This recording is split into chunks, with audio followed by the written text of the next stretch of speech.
Hello दोस्तों, स्वागत है आपका एक नए वीडियो में। आज की इस वीडियो में हम क्लास 12th मैथ में यानी कि गणित में 8 नंबर वाले बहुत ही ज़्यादा महत्वपूर्ण सवाल जो कि हर बार पूछे जाते हैं कि आव्यूह विधि से समीकरण निकाय को सॉल्व कीजिए और यक्स वाई जेड के मान ज्ञात कीजिए। ठीक है, इसी प्रश्नों का पूरा कॉन्सेप्ट देखेंगे और अच्छे से सीखेंगे। ऑलरेडी हमने इस पर जो है 2-3 वीडियो बना दिया। अगर आपने अभी तक नहीं देखा है तो चैनल की प्लेलिस्ट पर आपको वो सारे वीडियोज़ देखने के लिए मिल जाएंगे। ठीक है, तो चलिए आज के इस सवाल को लगाने का पूरा कॉन्सेप्ट सीखते हैं। यहाँ पर दिया गया है समीकरण निकाय। ठीक है, दिया गया x plus y plus z बराबर 3 और दूसरा नंबर समीकरण है यक्स प्लस 2 वाई प्लस में 3 जेड बराबर में 4।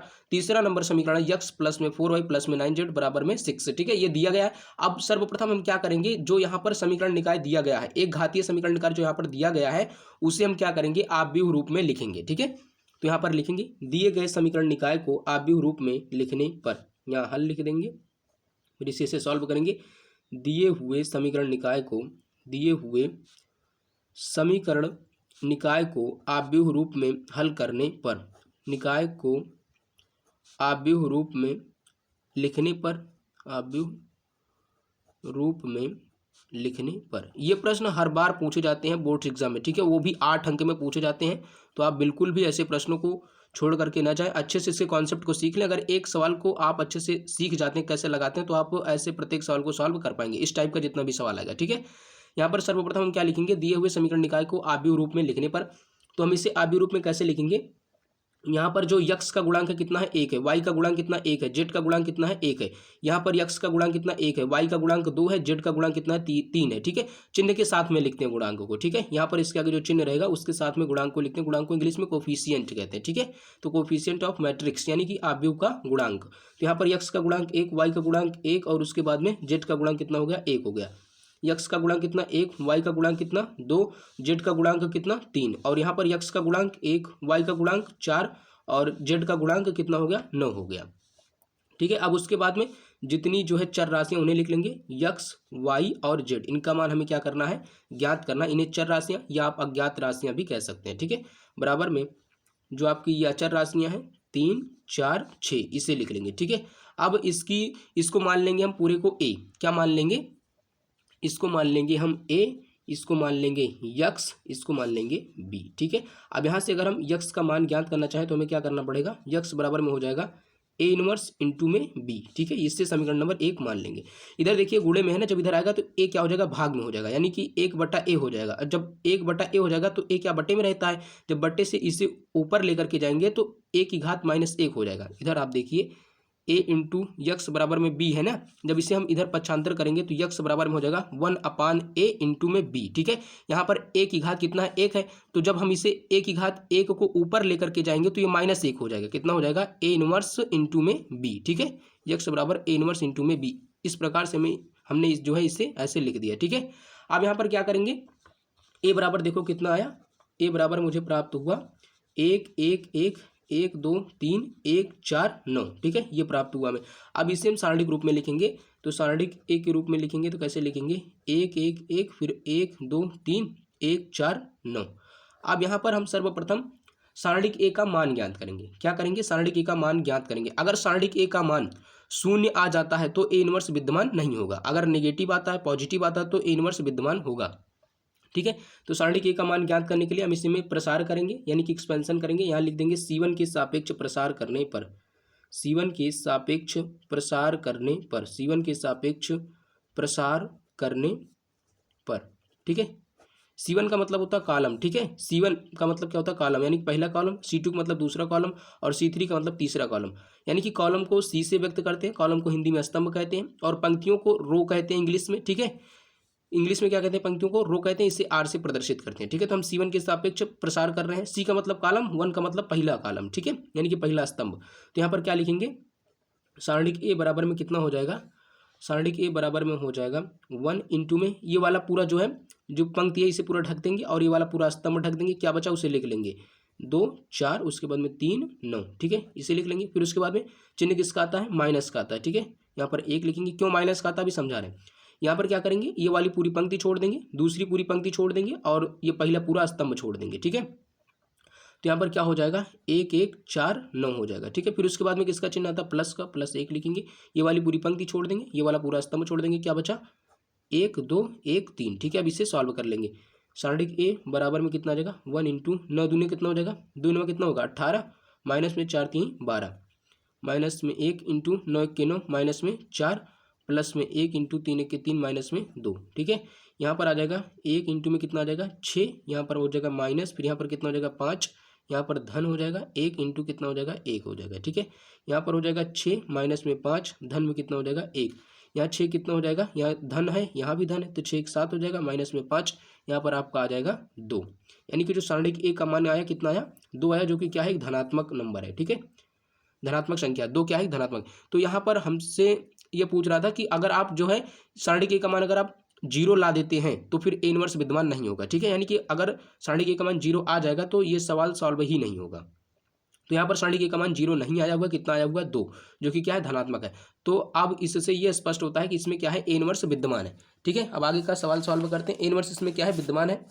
अब इसके आगे हम लगाएंगे इसमें, अब इसका सहखंड ज्ञात करेंगे। क्या करेंगे, अब सहखंड ज्ञात करेंगे। यहाँ लिखेंगे सारणिक ए के तत्वों का सहखंड ज्ञात करने पर, यहाँ लिखेंगे सारणिक ए के तत्वों का सहखंड ज्ञात करने पर, तत्वों का सहखंड ज्ञात करने पर, सहखंड ज्ञात करने पर, ठीक है।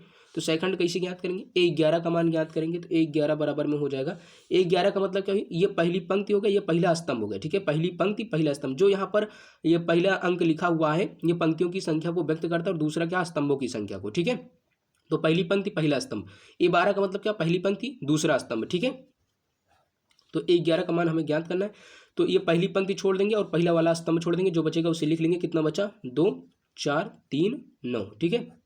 यहाँ पर कितना हुआ 9 दूनी 18 हो गया, माइनस में 12 हो गया, बराबर में कितना आया, यहाँ पर आ गया 6, ठीक है। अब यहाँ पर ये ध्यान देंगे, अगर पंक्ति और स्तंभ का योग सम आएगा तो उसके आगे जो चिन्ह लगाते हैं उसका चिन्ह होगा धनात्मक। क्या होगा, चिन्ह धनात्मक होगा। अगर पंक्ति और स्तंभ का योग विषम आता है तो उसके आगे जो चिन्ह लगाते हैं वो होता है ऋणात्मक, ठीक है। यहाँ पर इसीलिए हम धनात्मक और ऋणात्मक लगा रहे थे। यहाँ पर जो हमने धनात्मक और ऋणात्मक लगाया हुआ है इसी प्रकार से लगाया हुआ है, ठीक है। एक क्या है पहली पंक्ति हो गया, पहला स्तंभ हो गया, तो एक कितना हुआ 2, 2 क्या है सम है, तो सम है तो इसके आगे चिन्ह धनात्मक। ये कैसी पंक्ति, दूसरी पंक्ति हो गई ना, और स्तंभ कैसा पहला, तो 2 1 कितना हो गया 3, 3 क्या है विषम, इसलिए यहाँ पर क्या लगा दिए ऋणात्मक चिन्ह लगा दिए, ठीक है। ये कैसी पंक्ति, तीसरी पंक्ति, कैसा स्तंभ पहला स्तंभ, तो 3 1 कितना हो गया, पंक्ति और स्तंभ का योग कितना हुआ 4 हुआ ना, 4 क्या है सम है, और जब सम है तो उसके आगे चिन्ह का कौन सा लगाएंगे, चिन्ह हम धनात्मक लगा देते हैं, ठीक है। इसी प्रकार से यहाँ पर हम प्लस माइनस प्लस लगाए हुए हैं। अब यहाँ पर कितना हो जाएगा, 18 में से 12 घटाएंगे 6 आएगा, एक एक कितना हो जाएगा, यानी कि पंक्ति और स्तंभ का योग क्या आ रहा है सम आ रहा है, तो सम आ रहा है तो इसके आगे चिन्ह धनात्मक लगा देंगे, ठीक है। अब ए 12 का मान ज्ञात करेंगे। ए 12 के लिए क्या करेंगे, ए 12 के लिए आप ध्यान से यहाँ पर देखते हुए चलिए, ए 12 का मान कैसे ज्ञात करेंगे। ए 12 का मतलब कि पहली पंक्ति और दूसरा स्तंभ, तो पहली पंक्ति ये हो गया, दूसरा स्तंभ ये वाला हो गया, ठीक है। इसका मान हमें जो है ज्ञात करना है। तो यहाँ पर ये पूरी पंक्ति छोड़ देंगे, ये वाला पूरा स्तंभ छोड़ देंगे, कितना बचा 1 1, और यहाँ पर 3 9 बचा, ठीक है। यहाँ पर कितना आ जाएगा 9 1 9, माइनस में 3, बराबर में कितना आ जाएगा 6, कितना आ जाएगा यहाँ पर 6 आ जाएगा। और यहाँ पर पंक्ति और स्तंभ का जो योग आ रहा है वो क्या है, विषम है। जब विषम है तो यहाँ पर चिन्ह क्या लगाएंगे, माइनस का लगाएंगे, ठीक है। उम्मीद करता हूँ आप समझ गए होंगे कि हम माइनस और प्लस क्यों लगा रहे हैं, ठीक है। अब यहाँ पर ए 13 का मान ज्ञात करेंगे। ए 13 का मान ज्ञात करने के लिए ये वाली पूरी पंक्ति छोड़ देंगे, ये वाला पूरा स्तंभ छोड़ देंगे, फिर लिखेंगे 1 2 4, ठीक है। 4 1 4, माइनस में 2, बराबर में कितना आ जाएगा 2, ये 3 कितना हुआ 4, 4 क्या है सम है, तो सम है तो इसके आगे चिन्ह क्या लगाएंगे, धनात्मक चिन्ह लगा देंगे, ठीक है। यहाँ पर प्लस 2 हो जाएगा। फिर 21 का मान ज्ञात करेंगे। 21 का मान ज्ञात करने के लिए क्या करेंगे, 21 मतलब कि दूसरी पंक्ति और पहला स्तंभ, ठीक है। दूसरी पंक्ति और पहला स्तंभ, ठीक है। ये दूसरी पंक्ति पूरा छोड़ देंगे, पहला स्तंभ छोड़ देंगे, कितना बचा 1 4 9 बचा, ठीक है। यहाँ पर गुणा करेंगे तो कितना आ जाएगा इसका मान, 9 के कितना हो जाएगा 9, माइनस में कितना हो जाएगा 4, ठीक है। 9 के 9 और माइनस में कितना हो गया 4, यहाँ पर कितना बचा 5, प्लस में 5 आया। लेकिन यहाँ पर क्या है 21 ज्ञात करना है, तो 2 1 कितना हुआ 3, 3 क्या है विषम है। जब विषम है तो यहाँ पर चिन्ह कैसे लगा देंगे, माइनस का लगा देंगे, कितना हो जाएगा -5 हो जाएगा। ए 22 का मान ज्ञात करेंगे। ए 22 का मान ज्ञात करने के लिए क्या करेंगे, ये वाली पूरी पंक्ति छोड़ देंगे और ये वाला पूरा स्तंभ छोड़ देंगे, यानी कि ए 22 का मतलब क्या, दूसरी पंक्ति और दूसरा स्तंभ, दूसरी पंक्ति है दूसरा स्तंभ ये वाला है, तो इसे छोड़ देंगे। 1 1 1 9, कितना है 1 1 1 9, इसे सॉल्व कर लेंगे। 9 के कितना 9, माइनस में 1, बराबर में कितना आ जाएगा 8, बराबर में कितना आ जाएगा 8 आ जाएगा।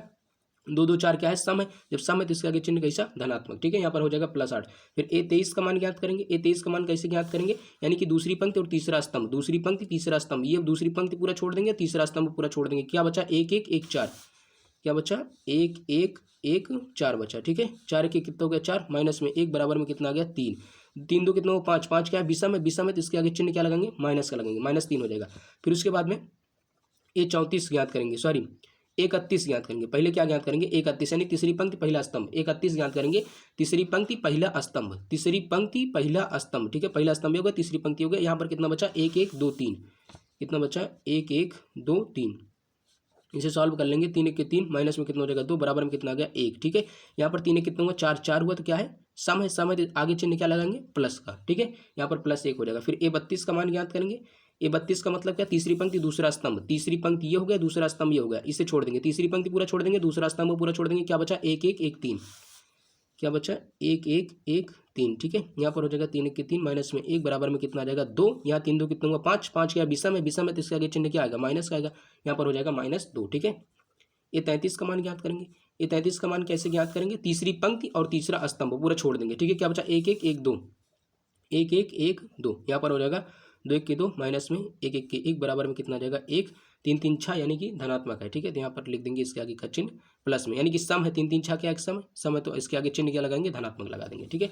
अब यहाँ लिखेंगे सहखंड से प्राप्त आव्यूह, यहाँ लिख देंगे सहखंड से प्राप्त आव्यूह, सहखंड से प्राप्त आव्यूह। हमें जो सहखंड से आव्यूह प्राप्त हुआ b बराबर क्या प्राप्त हुआ हमें, आप b मान सकते हैं, c मान सकते हैं, d मान सकते हैं, कुछ भी आप मान सकते हैं, ठीक है। यहाँ पर हो जाएगा 6 -6, फिर उसके बाद में 2, यहाँ -5 ना, 6 -6, फिर उसके बाद में 2, फिर -5, फिर उसके बाद में 8, फिर उसके बाद में -3, उसके बाद में क्या प्राप्त हुआ -3, फिर उसके बाद में 1 -2, फिर उसके बाद में 1, यही हमें जो है प्राप्त हुआ। अब यहाँ पर हमें सहखंडज आव्यूह निकालना है, एडजॉइंट ए। एडजॉइंट ए का मान कैसे ज्ञात करेंगे, इसी का परिवर्त कर देंगे, b' निकाल लेंगे, ठीक है। परिवर्त कैसे निकालते हैं, परिवर्त आव्यूह का मतलब होता है कि जो पंक्तियां हैं उन्हें स्तंभ में परिवर्तित कर दीजिए और जो स्तंभ है उन्हें जो है पंक्तियों में परिवर्तित कर दीजिए। यानी कि जो ये खड़ी रेखाएं हैं इन्हें पड़ी रेखाओं में बदल दीजिए और ये जो पड़ी रेखाएं हैं इन्हें खड़ी रेखाओं में बदल दीजिए, ठीक है। इसी को कहते हैं परिवर्त आव्यूह। तो b' बराबर कितना हो जाएगा 6 -6, उसके बाद में 2 -5, फिर 8, फिर -3, 1 -2 1, ये हो जाएगा b' का मान, यानी कि परिवर्त आव्यूह। एडजॉइंट ए का मान आ गया 6 -5 1, फिर -6 8 -2 2 -3 1, इतना आ गया एडजॉइंट ए का मान। अब इसके आगे क्या करेंगे, ए इनवर्स का मान ज्ञात करेंगे, ठीक है। इसके आगे क्या करेंगे, ए इनवर्स का मान ज्ञात करेंगे। हमने एडजॉइंट ए का मान ज्ञात कर लिया, अब ए इनवर्स का मान ज्ञात करेंगे। तो यहाँ पर ए इनवर्स के लिए फार्मूला होता है, ए इनवर्स बराबर में होता है 1/, ठीक है। इसे कोई मार नहीं पड़ेगा, ये सारणिक ए पढ़ा जाएगा हमेशा, ठीक है। इंटू में एडजॉइंट ए, इंटू में एडजॉइंट ए। एडजॉइंट ए का मतलब क्या, सहखंडज आव्यूह, ठीक है। ए इनवर्स बराबर में 1/, ए का मान कितना आया हुआ था 2 आया हुआ था, ठीक है। इंटू में एडजॉइंट ए का मान कितना आया हुआ है 6 -6, फिर उसके बाद में कितना है 1 है, उसके बाद में -6, फिर उसके बाद में 8 है, फिर उसके बाद में -2 है, फिर उसके बाद में 2 -3, फिर उसके बाद में 1 है, ठीक है। अब उसके बाद में इसका हमने मान ज्ञात कर लिया, ठीक है। ए इनवर्स का मान हमने जो है ज्ञात कर लिया। अब क्या करेंगे, ए इनवर्स का मान समीकरण नंबर 1 में रख देंगे, जो हमने समीकरण नंबर 1 बनाया हुआ है उसी में ए इनवर्स का मान रख देंगे। ए इनवर्स का मान समीकरण नंबर 1 में रखने पर, समीकरण नंबर 1 में रखने पर, ठीक है, रखने पर अब हम इसे आसानी से रख देंगे तो हमें इसका XYZ का मान प्राप्त हो जाएगा, ठीक है। तो समीकरण नंबर 1 क्या है, x बराबर ए इनवर्स इंटू में b, ठीक है। तो x बराबर ए इनवर्स का मान कितना आया 1/2 इंटू में 6 -5 इंटू 1, सॉरी 1 आ गया, फिर उसके बाद में यहाँ पर कितना है देखो -6 8 -2, फिर उसके बाद में 2 -3, उसके बाद में कितना है 1 है, इंटू में b लगा हुआ है, b का मान कितना है 3 4 6 है, ठीक है। b का मान कितना 3 4 और 6 है। अब क्या करेंगे, सर्वप्रथम इसका गुणा, इन दोनों का गुणा करा देंगे तब इसे भाग करेंगे, ठीक है। अक्सर विद्यार्थी यही गलती करते हैं, सबसे पहले भाग कर देते हैं, नहीं पहले गुणा कराएंगे।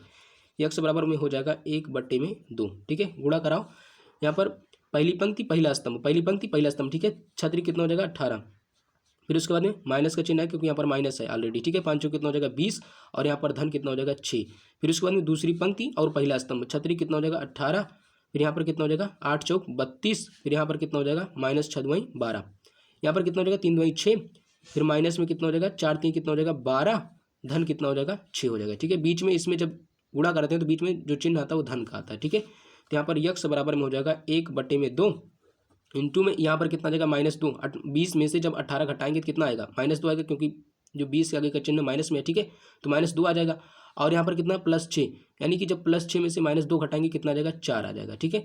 यहाँ पर अगर हम जोड़ें इसे तो कितना हो जाएगा, 32 ना, कितना हो जाएगा, 32 हो जाएगा। ये कितना हो जाएगा, 32 हो जाएगा। अगर माइनस माइनस जोड़ें तो देखो, अगर इसे घटाएंगे यहाँ पर तो कितना आएगा, यहाँ घटा लीजिए, 32 माइनस में कितना 18, एक हासिल जाएगा, कितना हो जाएगा 12, 8 4 कितना हुआ 12, यहाँ पर कितना बचा 2, प्लस में 24 आ गया। अब प्लस 24 में से -12 घटाओ कितना आएगा, यहाँ पर आ जाएगा 2, यहाँ पर कितना आ जाएगा 1 आ जाएगा, ठीक है।